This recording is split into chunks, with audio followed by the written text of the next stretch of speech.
श्रीमद् भगवद गीता दूसरा अध्याय, और दूसरे अध्याय का हम दूसरे अध्याय का हम 16वां श्लोक शुरू करेंगे। प्रसंग चल रहा है कि अर्जुन ने जब कुरुक्षेत्र के मैदान में अपने सगे संबंधियों को युद्ध के लिए खड़े देखा तो उसे बड़ा दुख हुआ, और भगवान कृष्ण से उसने ये कहा कि भाई मैं युद्ध नहीं करूंगा, मैं भीष्म पितामह, गुरु द्रोण्य इनके ऊपर बाण नहीं चला सकता। तो भगवान कृष्ण ने उसके उस मोह के द्वारा उसका जो हौसला खत्म हो गया। अब देखिए इसका महत्व समझे धर्म पुस्तकों का। हमारे जीवन में बहुत सारी ऐसी घटनाएं आती हैं जब हमारे साथ वज्रपात होता है, बहुत बड़ी कोई बात हो जाती है। उस समय अगर कोई समझदार इंसान, कोई बुजुर्ग हमें हौसला दे दे तो हम अपनी उस अवस्था से ऊपर आ जाते हैं। नहीं तो ऐसी अवस्थाओं में जब दिल टूट जाता है तो लोग आत्महत्या कर लेते हैं, जीवन बर्बाद हो जाता है। तो कुछ ऐसे ही अवस्था अर्जुन की है कि अर्जुन अपने प्राण त्यागना चाहता है। अर्जुन चाहता मैं मर जाऊंगा। तो भगवान उसके इस अवस्था को, इस दुर्गति को, जो उसकी मानसिक दुर्गति हो गई है, उससे उसको उभारना चाहते हैं। पिछले श्लोकों में भगवान ने समझाया कि भाई ये जो आत्मा है ये हमेशा रहने वाली है, शरीर तो किसी का भी नहीं रहता, और जो दुख सुख है वो जीवन में आते रहते हैं। तो समझदार इंसान जो है वो समझदारी से सोचता है।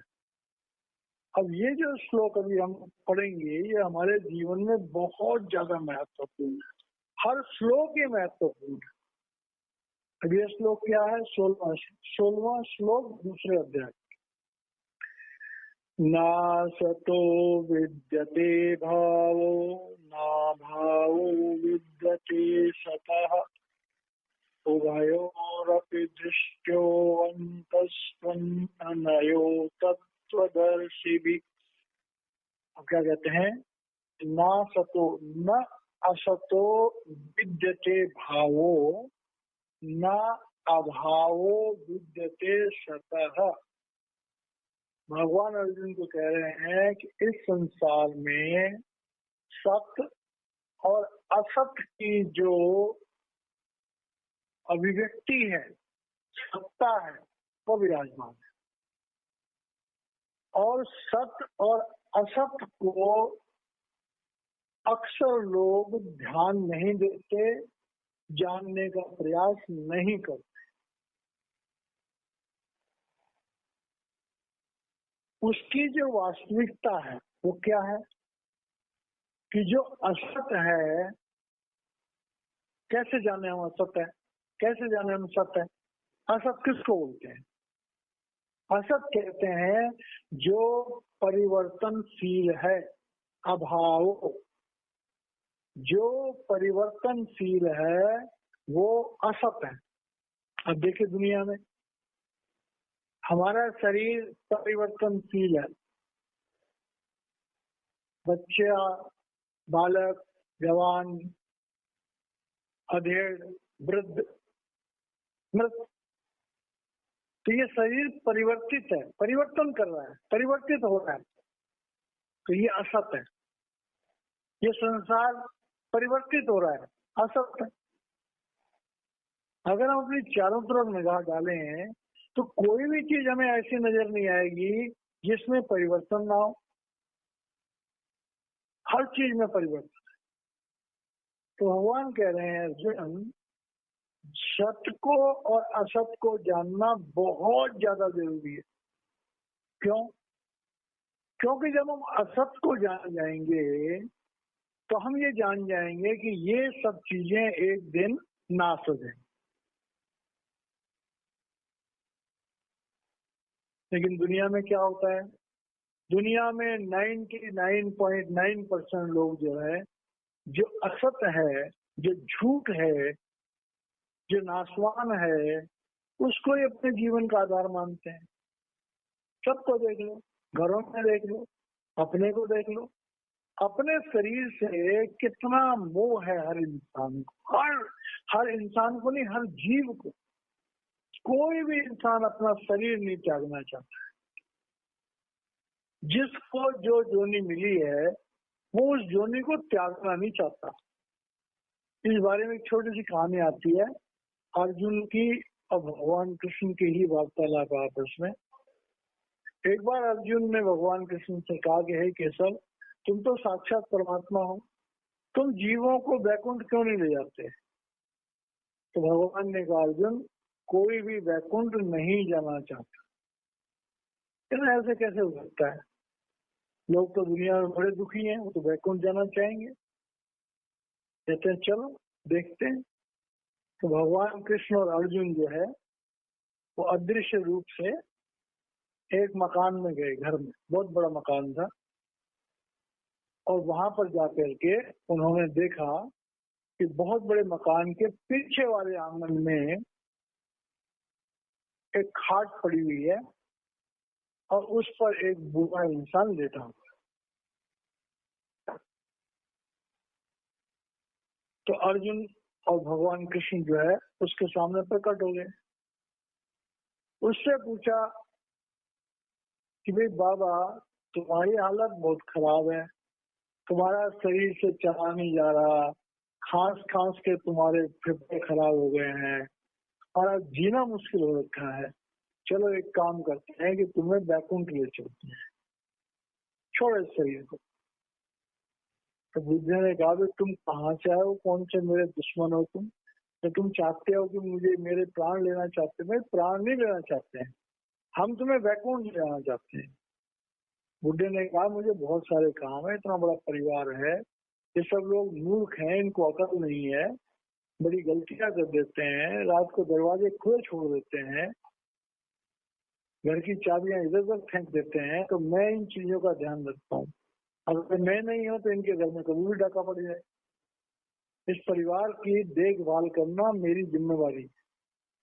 तो क्या तुम तो बहुत बीमार हो? कहते कोई बात नहीं, बीमारी तो है ही है, वो तो उम्र के साथ चलती रहती है। तो क्या तुम बैकुंठ जाने को तैयार नहीं? कतई तैयार नहीं हूँ। काय को जाऊंगा इतना भरा पूरा परिवार छोड़ के, जबकि उसे कोई घास ही नहीं डालता। भरा पूरा परिवार ऐसे छोड़ के मैं क्यों बैकुंठ जाऊंगा? चलो ठीक है, चले गए। फिर कुछ दिनों के बाद में अर्जुन को एक इच्छा हुई कि भगवान, वो जो बुजुर्ग लोग थे, आदमी था, जरा पता करो तो कि वो स्वर्ग सिधार गया या अभी भी जिंदा है। तो भगवान ने अपनी दिव्य दृष्टि से देखा कि वो जो इंसान था, वो बुजुर्ग जो था, वो स्वर्ग सिधार गया, मर गया, और उसकी आत्मा एक तोते में चली गई। अब वो तोता एक उन्हीं के घर में है, विराजमान है, और एक पिंजरे में है।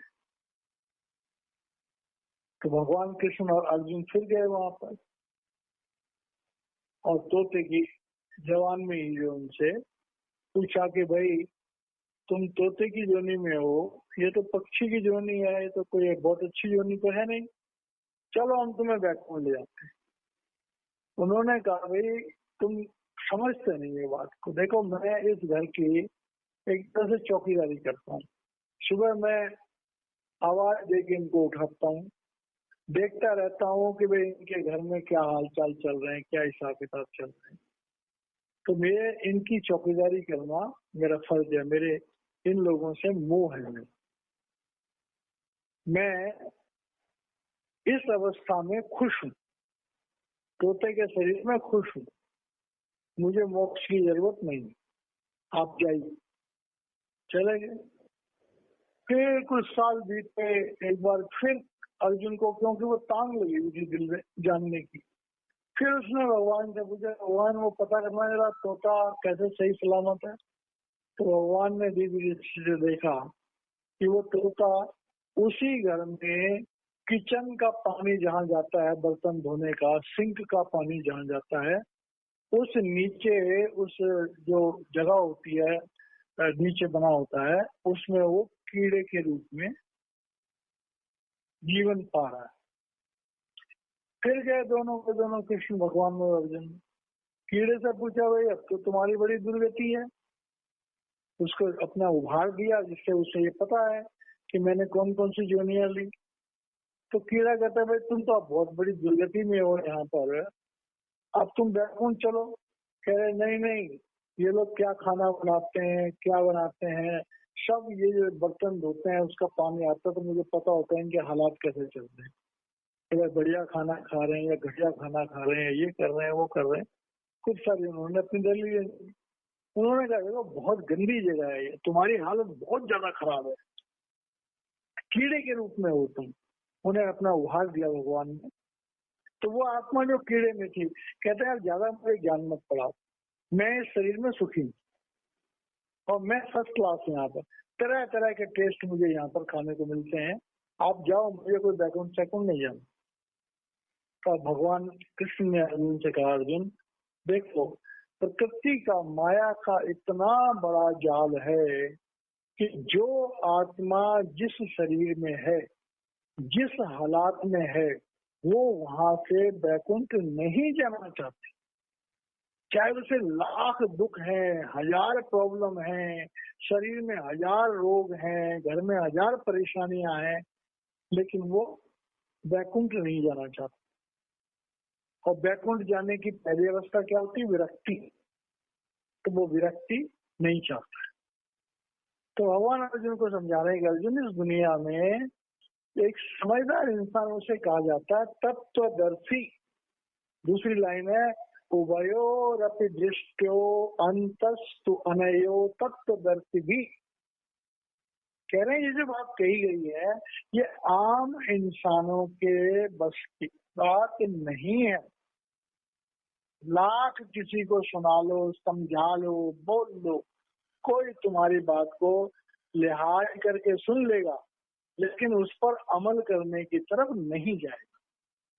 क्यों? कि ये असत्य है, वो ज्यादा अट्रैक्टिव है, उसमें ज्यादा आनंद, क्योंकि इंद्रियों को सुख देने वाली चीज है। असत संसार जो है, जो विनाशी नाशवान संसार है, वो हमारी इंद्रियों को सुख देने वाला है और हमारे मन को इंद्रियों के सुख का अनुभव है।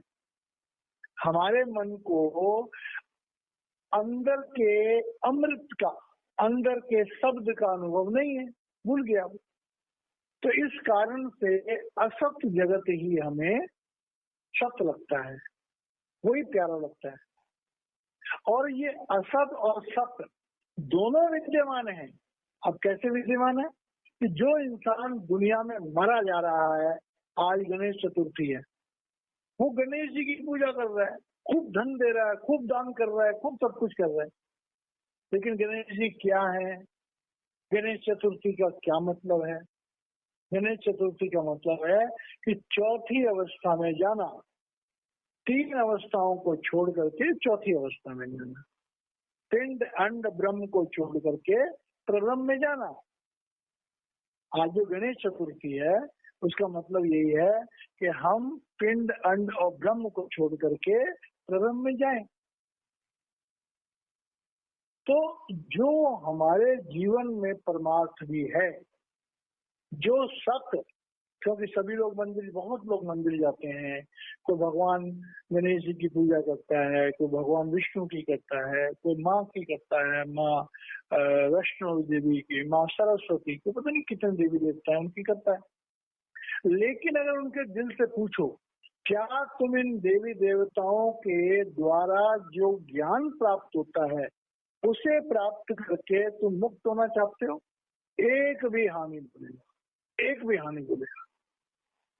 तो इस संसार की जो हालत है उसका बयान कर रहे हैं भगवान, अर्जुन को समझा रहे हैं कि अर्जुन ये संसार असत है, परिवर्तनशील है, लेकिन लोग असत संसार में रह करके सत्य की कामना करते हैं। अंदर में सब चाहते हैं कि हमें आत्मज्ञान हो, लेकिन असत जगत में रह करके असत चीजों को करते हुए, असत चीजों से प्रेम करते हुए हम सत को चाहते हैं। तो दूसरी लाइन में क्या है कि उभयोरपि दृष्टो, असत और सत दोनों की आंतरिक भावना को जब तक हम अपने अंतःकरण में, अंतः तु अनयो, जिनके अंतःकरण में सत और असत दोनों की वास्तविकता खुल जाती है, जो दोनों की वास्तविकता को अपने अंदर में देखने वाले होते हैं, उन्हें ही तत्वदर्शी कहा जाता है, उन्हें ही महापुरुष कहा जाता है, उन्हें ही आत्मज्ञानी कहा जाता है। अब ये बात बड़ी समझने वाली है। जब तक हम ध्यान लगा करके अपने अंतर में शब्द के साथ नहीं जुड़ेंगे, तब तक हमें क्या पता कि हमारे अंदर शब्द भी है, हमारे अंदर प्रकाश भी है, हमारे अंदर वो अमृत भी है कि जिसे पीने के बाद मन मस्त हो जाएगा। हमें क्या पता? जब तक हम उसको अपने अंतःकरण में उसका अनुभव नहीं करेंगे, तब तक हमें क्या पता? तो भगवान कह रहे हैं अर्जुन, तुम तो ज्ञानी हो। देखो इस श्लोक का जो असली मतलब क्या है, असली मतलब हर श्लोक के पीछे उसका भावार्थ है। भगवान अर्जुन को कह रहे हैं कि अर्जुन तुम तो ज्ञानी हो, तुम तो आत्मज्ञानी हो, ठीक है, तुम तो जानते हो कि संसार में सत्य और असत क्या है, तो क्या तुम अपने अंदर के उस ज्ञान को टटोल नहीं सकते जो तुम इतना प्रलाप कर रहे हो, इतने मोह की बातें कर रहे हो? ये अर्जुन को चेताने के लिए कि अर्जुन तुम महान हो, तुम आत्मज्ञानी हो, तुम क्या कर रहे हो, ये क्यों बेकार की ऐसी बातें कर रहे हो, मोह की बातें। अब ये बात कह के भगवान धीरे धीरे डोज दे रहे हैं अर्जुन को, हर श्लोक में ज्यादा गहरी बात बता रहे हैं जिससे अर्जुन का मोह भंग हो। अब अगले श्लोक में और ज्यादा बढ़िया बात कह रहे हैं।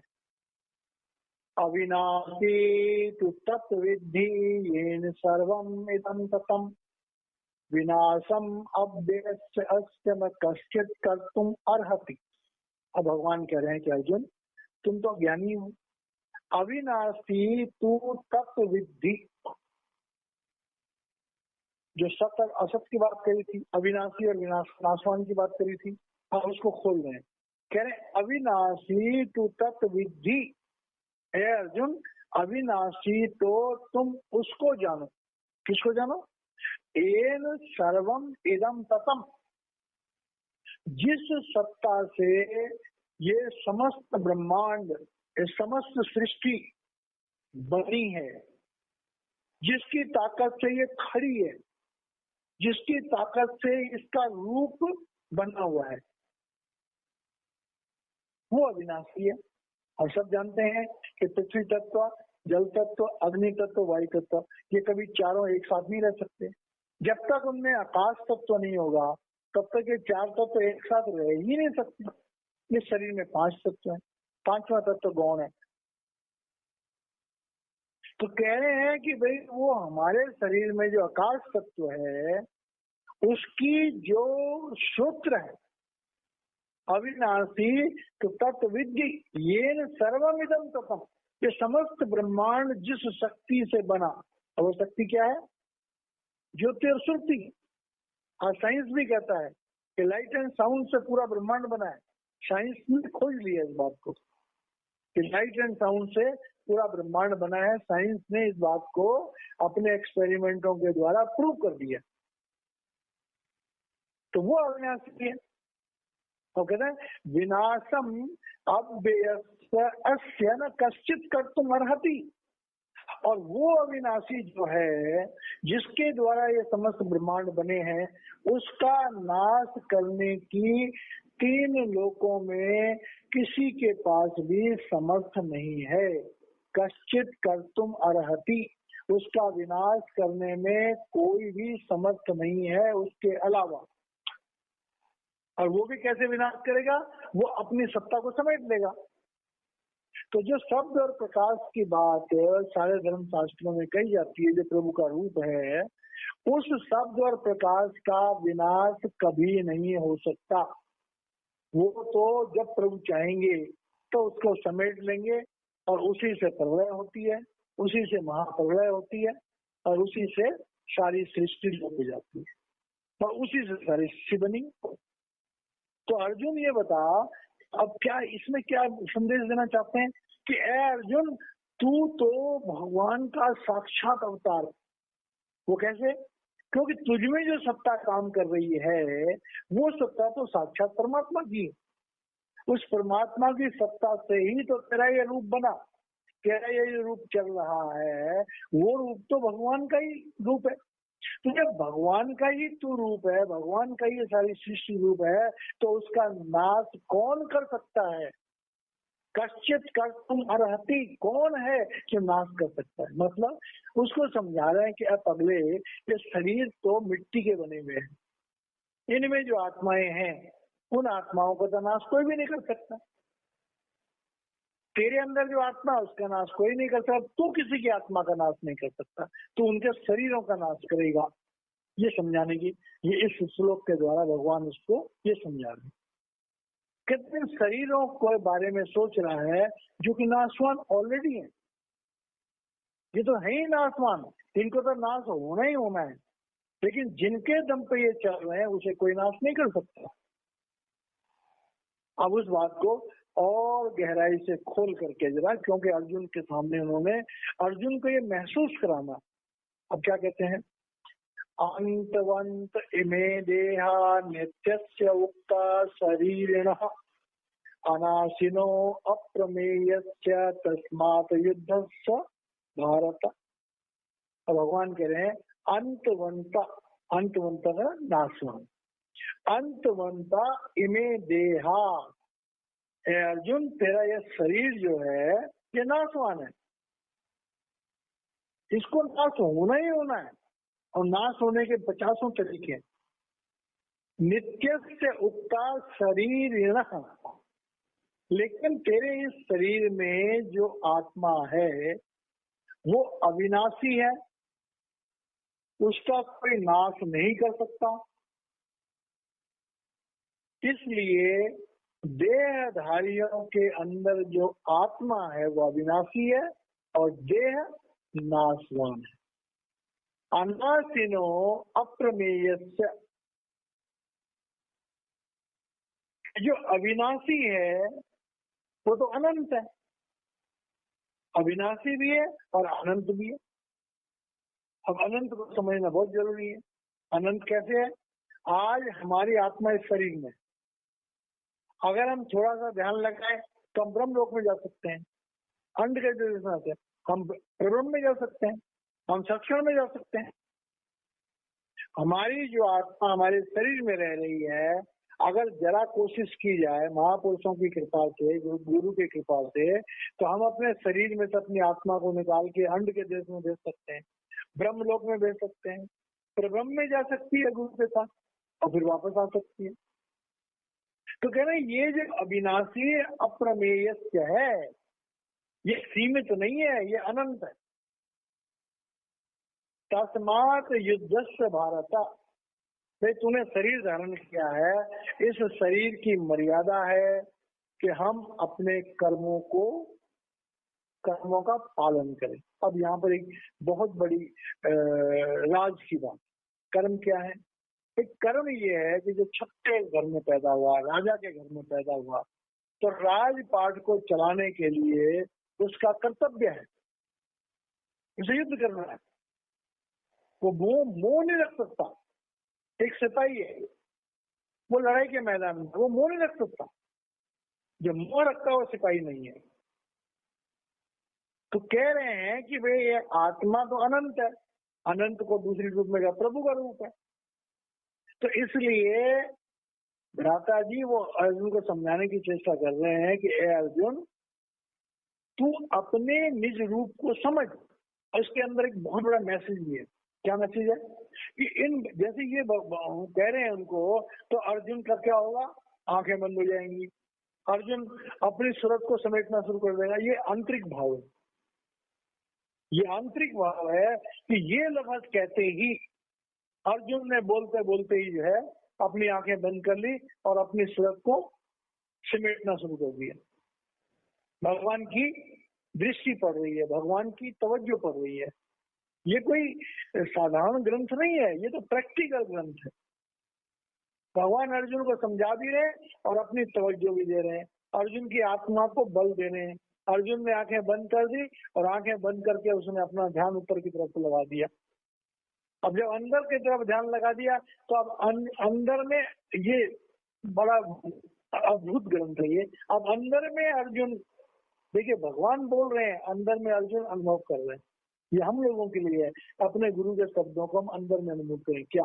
अब अगला देखिए, या एनम वेत्ति हंतारम या च एनम मन्यते हतम वो तो न विजानीतो ना अयम हंति न हन्यते।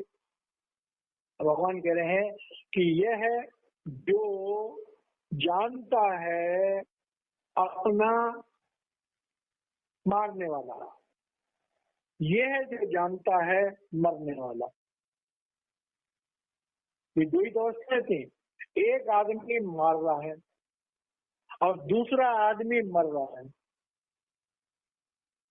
तो कह रहे हैं कि यह है मतलब जो एनम इस आत्मा को वेत्ति जानता है, हंतारम मारने वाला। तो जो मारने वाला है उसके अंदर भी आत्मा है। यह क्या एनम मन्यते हंतम, और एक मरने वाला भी है। तो मारने वाला में कौन है? आत्मा। और मरने वाले में कौन है? आत्मा। तो अर्जुन ने, अभी अर्जुन की अवस्था का वर्णन है कि अर्जुन ने जब अंदर को अपना तुरंत उठाई तो अर्जुन अंदर में इन चीजों को देख रहा है। उभो तो न विजानी तो, लेकिन अफसोस क्या है कि संसार में मरने वाला भी नहीं जानता कि मैं आत्मा हूं और मारने वाला भी नहीं जानता कि मैं आत्मा। ना अयम हंति न हन्यते, आत्मा न मारती है न मरती है। क्यों? क्योंकि आत्मा तो प्रभु का रूप है। ये सारे रफड़े तो मन के हैं, ये सारे रफड़े तो इंद्रियों के हैं, ये सारे लफड़े तो काम क्रोध लोभ अहंकार के हैं। संसार में जितने भी लफड़े हैं वो सब तो काम क्रोध लोभ अहंकार के हैं। और उनका मॉनिटर कौन है? मन। उनके नौकर कौन है? इंद्रिया। तो ये चीज वो तो न विजानी तो, अर्जुन संसार के साधारण लोग तो इन चीजों को नहीं जानते, लेकिन तू तो जानता है। इसका आंतरिक मतलब है वो तो न विजानी तो, संसार के साधारण लोग तो नहीं जानते इस बात को। लेकिन अरे अर्जुन तू तो जानता है ना कि न तू किसी को मार रहा, मतलब न तू किसी की आत्मा को मार सकता है और न कोई मर रहा है, क्योंकि वो उनके पास तो शरीर छोड़ के दूसरा आगे बताएंगे उस चीज को। बड़ा प्यारा ग्रंथ है, ठीक है। न तू मार रहा है न वो मर रहा है। अब इसका अनुभव वो चाहते हैं अर्जुन अंदर में करे, क्योंकि मन के द्वारा इन चीजों को नहीं समझा जा सकता। और इसी संदर्भ में भगवान और अच्छी डोज दे रहे हैं उसको, क्या? न जायते मृते वा कदाचित न अयम भूता भविता वा न भूयः अजो नित्यः शाश्वतो अयम पुराणो न हन्यते हन्यमाने शरीरा। अब अर्जुन को भगवान क्या कह रहे हैं कि अर्जुन, संसार में हर चीज जन्मती और मरती है, लेकिन ये आत्मा न तो जन्म लेती है न मरती है। क्यों? क्योंकि आत्मा तो प्रभु से अलग हुई, एक और बहुत श्याम। प्रभु ने कहा कि मैं एक हूं और अनेक हो जाऊं, मतलब हर आत्मा प्रभु का निज रूप है और परिपूर्ण रूप है। ये अर्जुन को अंदर से भगवान जो है वो शक्ति दे रहे हैं कि अर्जुन तू अपनी आत्मा के स्वरूप को पहचान। और क्या पहचान? कि जन्म और मृत्यु के दायरे में तेरी आत्मा नहीं है, मतलब कि तू मेरी शक्ति को अपने अंदर प्रकट कर, महसूस कर। न अयम भूता भविता वा न भूयः, ये आत्मा, इसका न भूतकाल है न भविष्य काल है और न कोई और है। अजो नित्य है शाश्वतो अयम पुराणो, कह रहे ये तो संसार में सबसे पुरानी चीज है, सनातन है तो क्यों? क्योंकि इससे, इस आत्मा के बल से ही तो सृष्टि का निर्माण हुआ। मतलब क्या कह रहे हैं, इसका असली मैंने कहा कि पहचान तू स्वयं परमात्मा है, पहचान तेरे अंदर जो है वो ज्योति और श्रुति की, तो प्रभु की जो धारा है वो काम कर रही है। न हन्यते हन्य माने शरीर, और इस शरीर के नाश होने के बाद भी वो नहीं होगा। भगवान चाहते हैं अर्जुन अपनी आत्मा को जागृत करे, अर्जुन अपनी आत्मा के बल को अपने अंदर महसूस करे, इसलिए ये बात कह रहे हैं। क्योंकि अर्जुन कुछ साधारण तो है नहीं, और यही अगर हम इसे कहेंगे हमारे सदगुरु हमें बता रहे हैं, तो ये हमें भी अपने अंदर महसूस करना चाहिए। अजन्मा है, नित्य है, शाश्वत है। अब ये कब होगा? जब हम ध्यान लगाएंगे, जब अंदर की दुनिया में जाएंगे। अब देखिए, अब इसे ये बोल दिया कि तू अंदर ध्यान लगा, अब उसके बाद कहते हैं कि भाई ध्यान लगा करके अब अंदर में, तो चाहते हैं कि अर्जुन जो है वो और ज्यादा गहराई से अपने अंदर जाए। देखा, वेदा अवासिना वेदा विनाशिना नित्यम या एनम अयम अव्ययम कथम स पुरुषः पार्थ कम घातयति हन्ति कम। अब अर्जुन को बिल्कुल स्थापित करना चाहते हैं भगवान, कि वो अपनी आत्म शक्ति में स्थापित हो जाए। क्या बोलता है? वेदा अविनाशिनम नित्यम। अर्जुन, अब तू उस अवस्था को, जैसे भगवान चाहते हैं कि अर्जुन में मेरी समझ शक्तियां प्रकट हो जाए। वेदा अवासिनम नित्यम, अर्जुन उस अविनाशी परमात्मा को जान। और जान कैसे? अपने अंदर महसूस कर। वेदा अविनाशिनम नित्यम यह एनम अजम अव्ययम। किसको? वो जो अजन्मा है और जो अविनाशी है। मतलब तू अपने आप को शरीर समझना छोड़ दे, तू अपने आप को साक्षात परमात्मा की शक्तियों के रूप में महसूस कर। कथम च पुरुषः पार्थ। अब देखो यहाँ पर आकर के असली बात सुनिए, कथम च पुरुषः पार्थ।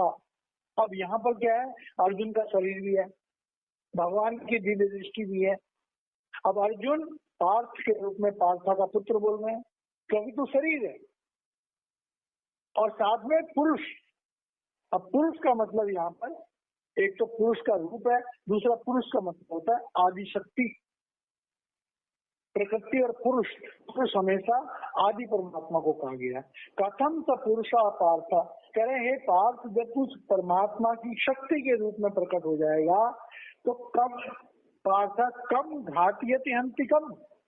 तो फिर कौन मारेगा और कौन मरेगा? तू तो सिर्फ इनके शरीरों को चेंज कर रहा है। मतलब तू सृष्टि करता। अब देखिए, इसको अगर हमें समझना हो तो हम और अच्छी तरह समझ सकते हैं।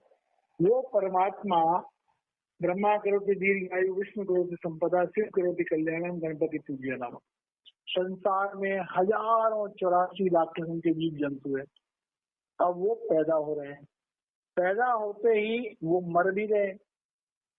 अब देखिए, प्रलय आती है, महाप्रलय आती है, आंधी आती है, तूफान आती है, बीमारियां आती हैं, सब मर जाते हैं। अब अगर सोचो कि अगर नाश न हो चीजों का, तो ये पृथ्वी कोई रहने लायक होगी? कोई भी नहीं जी सकता इसमें। तो भगवान हमें समझाना चाहते हैं कि भाई उत्पत्ति, पालन और प्रलय ये प्रकृति का नियम है। कम घातयति हन्ति कम। तो तुम किसको कहाँ मार रहे हो? तुम किसको कहाँ मार रहे हो? तो प्रकृति का नियम है। इन लोगों ने इन शरीरों से जाना है, इनका समय आ गया, इनको शरीर त्यागने है। एक तरह से समझ लो तो निमित्त मात्र है। इसी इस अवस्था को कहते हैं फिनाफिल सैक, कि जब गुरु हमारे शरीर में विराजमान हो जाता है और हम गुरु रूप बन जाते हैं, तब हमारी सोच गुरु की हो जाती है, हमारे अंदर दिव्य दृष्टि गुरु की हो जाती है। भगवान चाहते हैं कि अर्जुन जो है वो भगवान की सारी शक्तियों को अपने अंदर महसूस करे, क्योंकि भगवान स्वयं तो लड़ नहीं सकते। भगवान कृष्ण ने, अर्जुन, हम सोचते हैं अर्जुन ने महाभारत का युद्ध जो है वो जीत गया, अरे अर्जुन ने क्या जीता, वो तो भगवान कृष्ण अर्जुन के शरीर में घुस गए, मर्यादा थी, वो अपने शरीर से वो कुछ नहीं कर सकते थे। सिर्फ एक ही बार किया उन्होंने, जब भीष्म पितामह के उनको मारने के लिए अपना रथ का पहिया उठा लिया, अदरवाइज उन्होंने कभी कुछ किया नहीं। लेकिन उन्होंने अपनी सारी शक्तियों को अर्जुन के अंदर उत्पन्न करने के लिए कहा, क्योंकि अर्जुन समर्थ है। इसलिए बहुत बड़ी राज की बात है। रूहानियत में जो लोग समर्थ होते हैं उनकी प्रोग्रेस आस्ते आस्ते होती है, जो लोग असमर्थ होते हैं उनकी प्रोग्रेस थोड़ी जल्दी हो जाती है। तो ये समझने वाली बात, क्योंकि भगवान चाहते हैं कि बच्चे को, जैसे पिता होता है, जब वो लूला लंगड़ा बच्चा हो तो उसे कंधे उठा के ले जाता है, लेकिन जो बच्चा चल सकता हो उसे उंगली पकड़ के ले जाते हैं। जो बच्चा थोड़ा ताकतवर हो उसको कहता है बेटा एक मेरा सामान भी ले ले, और जो बच्चा बहुत बलशाली हो उसको बाप सामान से लोड कर देता है। ये बड़ी गहरी समझने वाली बात है। हम लोग जितने भी सत्संगी हैं, हमारे जीवन में हम किस अवस्था में, लूले लंगड़े हैं या दूध पीते बच्चे हैं या बालक हैं या जवान हैं। और जैसे महाराज जी हैं, तो महाराज जी के मिशन में, जो महाराज जी के मिशन में कंधा से कंधा मिला के चलने वाले महाराज जी के साथ में चलेंगे क्या, वो महाराज जी की कृपा से वो महाराज जी के जवान बच्चे हैं, बहादुर बच्चे हैं। वही होते हैं जिन्हें महाराज जी कहते हैं कि वे सदगुरु अपने स्टाफ को साथ ही लेके आ जाते हैं। तो यहाँ पर अर्जुन को कोई लूला रंगना नहीं है, अर्जुन तो समर्थ है। इसलिए भगवान चाहते हैं कि अर्जुन अपने अंदर अपनी शक्तियों को पहचाने, मुझसे शक्ति ले और अपने शरीर के द्वारा उनका प्रदर्शन करे, ऐसा भगवान चाहते हैं। इसीलिए वो कह रहे हैं कथम स पुरुष पार्थ, पार्थ वो जो अवस्था है वो क्या तू नहीं है, क्या तू नहीं है वो कि जो सब कुछ कर सकता है। अब ये बात है, तो जब ये बात कही कि तू किसी को मार खा रहा मर खा रहा, उस बात का एक्सप्लेनेशन अगले श्लोक में कर दिया। वासांसि जीर्णानि यथा विहाय नवानि गृह्णाति नरो पराणि तथा शरीराणि विहाय जीर्णानि अन्यानि संयाति नवानि देहि। अर्जुन को अंदर से तो बता दिया कि अर्जुन की आत्म जागृति कर दी, और बाहर से एक्सप्लेनेशन दिए कि वासांसि जीर्णानि यथा विहाय। अरे भाई अर्जुन जब कपड़े फट जाते हैं क्या करता है इंसान, फेंक देता है उनको। नवानि गृह्णाति नरो पराणि, वो नए कपड़े पहन लेता है। इसमें कौन सी बड़ी बात है, किसको पश्चाताप होता है। तथा शरीराणि विहाय जीर्णानि, अब जीर्णानि का मतलब यहाँ पर है, जीर्णानि का मतलब तो फटे हुए। लेकिन जो शरीर, जिन शरीरों को कर्मों के विधान से उनका समय पूरा हो गया है वो भी जीर्णानि है। तो ये शरीर इनके जीर्णानि हैं, ये शरीर इनके नाशवान हो चुके हैं, इनकी अवधि खत्म हो चुकी है। और ये अन्यान्य संयाति नवानी देही, अब आगे जाकर के दूसरे शरीर धारण करेंगे और इनको यहाँ से जाना है। भगवान की देखो जो असल में चीज है कि महाभारत का कृष्ण लड़ा, भगवान ने लड़ा। ये तो नाटक के जैसे गुरु महाराज जी के एक बहुत बड़ा अच्छा लफ्ज है, वो क्या कहते हैं, काम सब हुआ पड़ा है तुम तो सिर्फ खड़े हो जाओ। महाराज जी के लफ्ज हैं कि महाराज जी एक भंडारे पे शायद महाराज जी ने कहा था सेवादारों को, काम सब हुआ पड़ा है तुम तो जो है सच्चे मन से खड़े हो जाओ। तुम्हारे खड़े होते काम तो होता रहेगा, हो रहा है, गुरु सत्ता काम कर रही है, तुम खड़े हो जाओ। तो वही बात यहाँ पर कह रहे हैं कि अर्जुन ये तो मरे हुए सारे के सारे, इनकी तो अवधि पूरी हो चुकी है, तू नहीं भी मारेगा इनको तो मर जाएंगे, कोई बचेगा नहीं। और वैसे ही जैसे पुराने कपड़े फटते हैं और नए पहन लेते हैं। तो अर्जुन को ये सब बातें इसलिए कि भाई अर्जुन के अंदर से जो वो हो गया, क्योंकि जो जितना महान व्यक्ति होता है उसकी इंद्रियां, उसका मोह भी उतना महान है। अर्जुन क्योंकि बहुत महान व्यक्तित्व का आदमी है तो उसका मोह भी बहुत महान है, उसको मोह को त्यागना इतना आसान नहीं है। अब इसी बात को बार बार रिपीट कर रहे हैं। अब अगला क्या, नैनं चिन्दन्ति शस्त्राणि नैनं दहति पावक न चैनं क्लेदयन्ति आपो न शोषयति मारुता अच्छेद्यो अयम अध्यायो अयम अक्लेद्यो अयम अशोष्यो एव च नित्य सर्वगतः स्थाणु अचलो अयम सनातनः। अव्यक्तो अयम अचिंतो अयम अधिकारियो अयम उच्यते तस्मात् एव विदित्वा एनम न अनुशोचन्ति शोचितुम अर्हसि। अब ये तीनों श्लोक जो है ये आपस में मिले हुए हैं। तो क्या कहते हैं, जिस आत्मा की बात मैं कर रहा हूँ, नैनं छिन्नन्ति शस्त्राणि, कोई भी शस्त्र उसे काट नहीं सकता। और तू इनको अगर मारेगा तो तेरे शस्त्रों इनकी आत्मा नहीं कटेगी, इनका शरीर को कष्ट होगा, आत्मा को कोई कष्ट नहीं होगा। आग से जलाने से कष्ट नहीं होगा, क्ले जन की आप पानी उसको जो है गीला नहीं कर सकता, हवा इसको सुखा नहीं सकती, अच्छेद्य उसमें तुम खंडित नहीं कर सकते, उसको जला करके उसका भस्म नहीं कर सकते। कहते हैं कि तो नित्य है, सर्वगतः, तो यहाँ से लेकर सक्षम तक है। और चलो अयम सनातन, कह रहे ये तो इसमें कोई ना परिवर्तन हो सकता है, न इसको कहीं रोक सकते हो, ये तो प्रभु का अंश है, सनातन है और हमेशा रहेगी। अव्यक्त्यो, ये अदृश्य है। अचिंत्यो, इसकी तुम कल्पना भी नहीं कर सकते। अविकारियो, इसमें कोई विकार नहीं है, कोई गंदगी नहीं है। उच्चते, ऐसा कहा जाता है। तस्मात् एवं विदित्वा एनम, ये बड़ी इंपॉर्टेंट बात। क्या? तस्मात् एवं विदित्वा एनम, इसलिए जो इंसान इस आत्मा को जिसमें इतने गुण हैं उसको जो जान लेता है, न अनुशोचितुम अर्हसि, वो शोक करने के काबिल नहीं है। क्यों? अंदर में भगवान ने उसको ऊपर उठा लिया, अंदर में आत्मा, अर्जुन अपनी आत्मा का प्रकाश का जो दृश्य देख रहा है और बाहर भगवान ये बोल रहे हैं। तो कह रहे हैं अर्जुन तू तो अब देख लिया तूने, अंदर में उससे दिखा, वो विराट रूप भगवान का लगा, यहाँ तो भगवान उसको कदम कदम पे अंदर की दुनिया में खेच रहे हैं ऊपर की तरफ। तस्मात् एवं विदित्वा, उसको अंदर से कह रहे हैं कि अंदर, मतलब ये लफ्ज बोल रहे हैं आप, तो अंदर से अनुभव कर कि क्या तूने जान लिया कि तू आत्मा है। एनम, इस आत्मा को, ना अनुशोचितुम अर्हसि, अब तुम्हारे लिए शोक करना उचित नहीं है।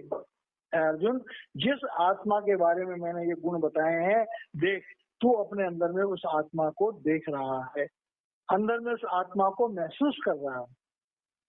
भगवान साथ साथ जो है उसको इस चीज का प्रैक्टिकल और थ्योरी दोनों साथ साथ चला रहे हैं। क्योंकि जब तक उसे अपना अनुभव नहीं होगा भगवान के लफ्जों का, उसका मन कभी संतुष्ट नहीं हो सकता। जब आत्मा संतुष्ट हो जाएगी तो मन अपने आप संतुष्ट हो जाए। तो कह रहे हैं अब जब तूने विदित्वा, तू जान गया है कि तू आत्मा है, तो अनुशोचितुम, अब तुझे सोच करने की कोई भी परमिशन नहीं है, अब तो शोक करने के लायक नहीं है, इसलिए अब तुझे शोक नहीं करना चाहिए। अब आगे क्या कहते हैं, आत्मैनम नित्य जातम नित्यम वा मन्यते मृतम तथापितुम महाबाहो नैवम शोचितुम अर्हसि। अब कह रहे हैं कि अब इसी आत्मा के बारे में उसे और थोड़ा सा क्लैरिफाई कर रहे हैं। कह रहे हैं कि अथैनम नित्य जातम नित्यम वा मन्यते मृतम।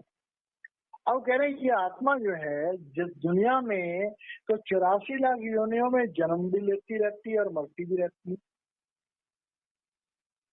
क्योंकि तेरे दिल में अगर ये बात हो कि भाई आत्मा जब ये है तो आत्मा कहीं टिकती क्यों नहीं है, तो कह रहा है ये आत्मा जो है अथैनम नित्य जातम नित्यम व मन्यते मृतम, कहते हैं इसका जन्म लेना और इसका मरना जो है वो माना जाता है। माना जाता है क्यों? कि हम असत जगत में उसको देख रहे हैं। तथापि त्वम महाबाहो, अब यहाँ पर कहते हैं महाबाहो का मतलब होता है ए पराक्रमी भी। अब भगवान जो है उसको थोड़ा सा जो है अब एक सचमुच की बात कह रहे हैं। तथापि तुम महाबाहो, महाबाहो नैवम शोचितुम अर्हसि, अब तुम ये समझ गए हो कि तुम बड़े महान और पराक्रमी योद्धा हो, अब तुम्हारे मुंह से एक लफ्ज का भी शोक का नहीं निकलना चाहिए। अर्जुन को भगवान की तरफ से ये है। अब अगला श्लोक है, जातस्य हि ध्रुवो मृत्यु मृत्यु ध्रुवम जन्म मृत्यु शिक्षा तस्माद् अपरिहार्येण त्वं शोचितुम अर्हसि। अब तू ये बता इसके बाद आप और एक सच्चाई सुन कि जातस्य ही ध्रुवो मृत्यु, जब इंसान जन्म लेता है तो उसकी मरने की तिथि, मरने का समय पहले से ही निश्चित हो जाता है।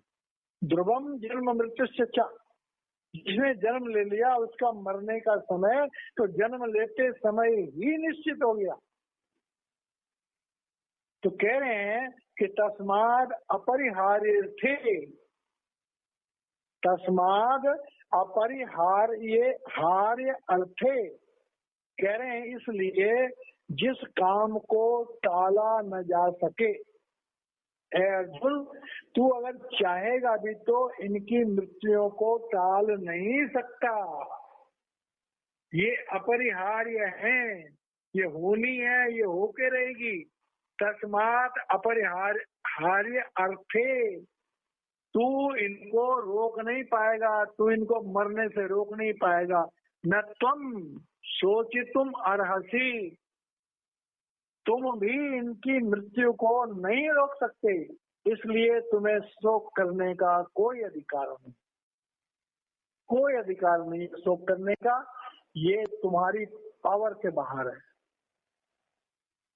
अब उसी का एक और पहलू बता रहे हैं, अब अव्यक्तादीनि भूतानि व्यक्त मध्यानि भारत अव्यक्त निधनानि एव तत्र का परिदेवेन। अब कहते हैं कि तू ये बता कि अव्यक्त आदिनी भूतानि, जितने भी संसार में जितने भी जीव हैं, 84 लाख योनियां हैं, इनमें जो आत्मा विराजमान कर रही है, जब वो आत्मा इनमें नहीं थी तब भी तो अव्यक्त थी।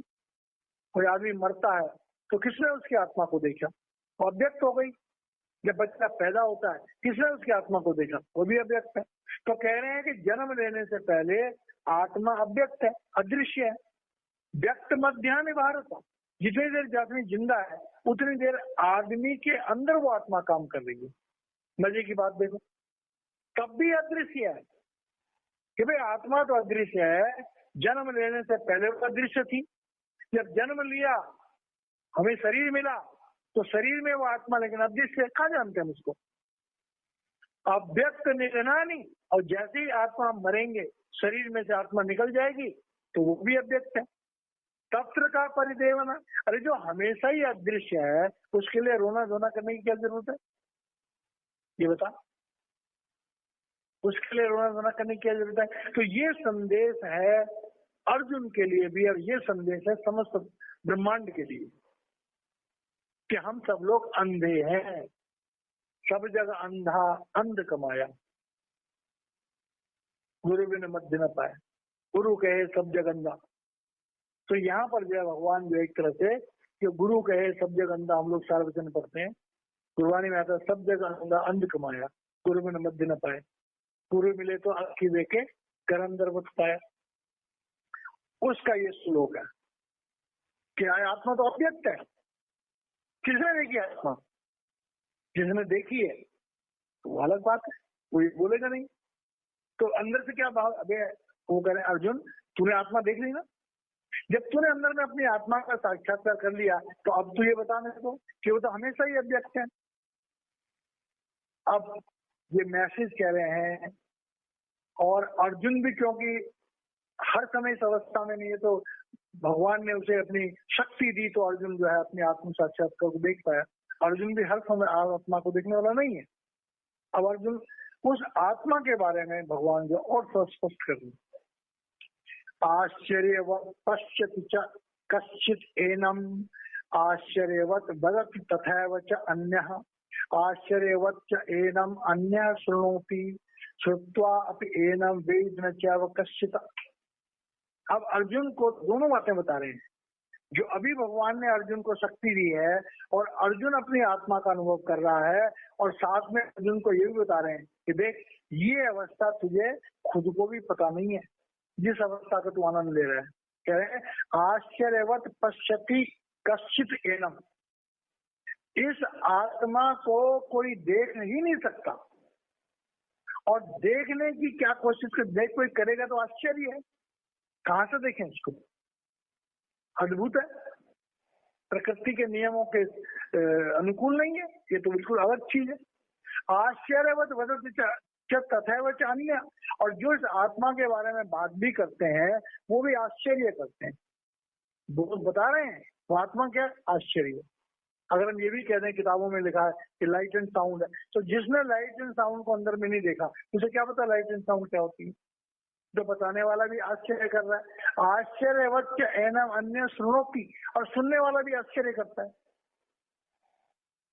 तो देखने वाला भी आश्चर्य कर रहा है, सुनने वाला भी आश्चर्य कर रहा है, बताने वाला भी आश्चर्य कर रहा है। अब इसमें क्या है, अर्जुन के लिए ये एक संकेत है कि भगवान पर विश्वास करें। गुरु पर हम लोग विश्वास नहीं करते हैं। जब गुरु हमें अंदर में कुछ दौलत देता है, कुछ दिखाता है, तब हमें विश्वास होता है। तो इस श्लोक का मतलब क्या है कि भाई अर्जुन, तू भी इस आत्मा के बारे में नहीं जानता है। मतलब उसको उसकी औकात भी बता रहे हैं और साथ में आत्मा की ताकत भी दे रहे हैं। कह रहे हैं श्रुत्वा अपि एनम वेद न च कश्चित्, कह रहे हैं जितनी भी लोगों ने सुनी, जिन्होंने बोला, जिन्होंने देखने की कोशिश करी, सबने यही कहा कि आश्चर्य है, आश्चर्य। तू उस आश्चर्य को अपने अंदर देख रहा है, इसका आंतरिक भाव ये। जब तू उस आश्चर्य को अपने अंदर देख रहा है तो तेरा मोह तो खत्म होना चाहिए ना, ये नहीं खत्म होना चाहिए। असल में भगवान का जो मेन उद्देश्य ये है कि अर्जुन जो है कोई छोटी मोटी चीज तो है नहीं। भगवान चाहते हैं अर्जुन अगर मेरी बात को माने तो अनुभव के दम पर माने। जब लग न देखूं अपनी नैनी तब लग न पति जो गुरु की वैनी। महाराज जी भी ये कहते हैं, जब तक तुम अनुभव न करो मेरी बातों में विश्वास मत करो। तो गीता में जो है ये तो संत मत है कि जब तक हम किसी चीज को अनुभव नहीं करेंगे, अगर हम उस पर विश्वास करेंगे तो हम झूठे हैं, हमारा विश्वास कच्चा है।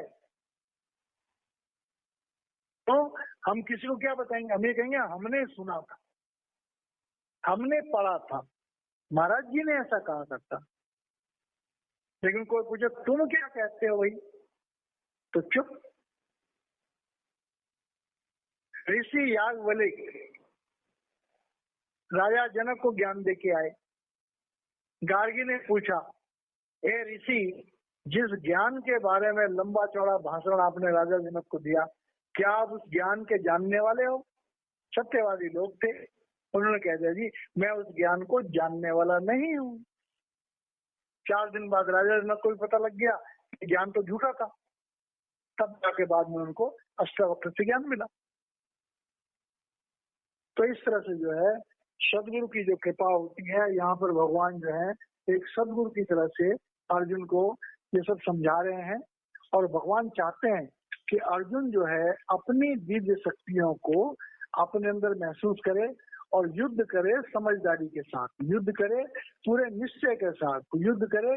जब उसे पता लग जाए कि युद्ध करना मेरे लिए जरूरी है, जरूरी नहीं है, ये मेरा कर्म भी है और मेरा